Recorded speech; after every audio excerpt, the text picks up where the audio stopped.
Okay, Math 10, so here are your first two examples that correspond with the formula that we just derived. So the number of degrees in any n-sided polygon is equal to 180 times n minus 2, where n is the number of sides. So if you watched all of the videos, you saw the list of polygons that I gave you by name. You have to know how many sides there are in a decagon in order to do the first example. So it says how many degrees in a decagon. All right, if you don't know how many sides, you can't even do the problem. So a decagon has 10 sides, so you know n is equal to 10. So go back to the formula that we derived, and you're going to take 10 and substitute that in for n. So the number of degrees in a decagon is going to be 180 times 10 minus 2, and 10 minus 2 is 8. So grab your calculators. 180 times 8 is going to give you 1,440. And keep in mind, we're trying to find the number of degrees, so make sure you have your little degree symbol. So if you add up all the interior angles of any decagon, it will be 1,440 degrees. So this was an example where you knew the number of sides.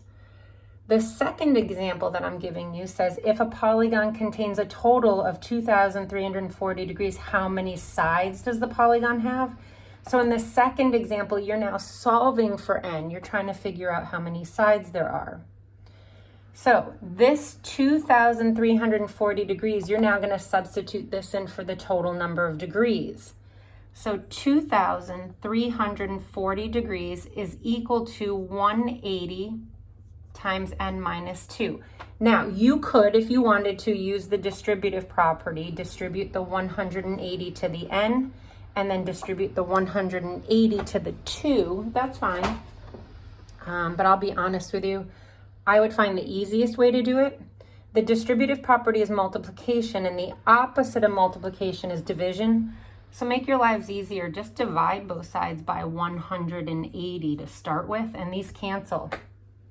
So again, if you grab your calculators and you do 2,340 divided by 180, you end up with 13.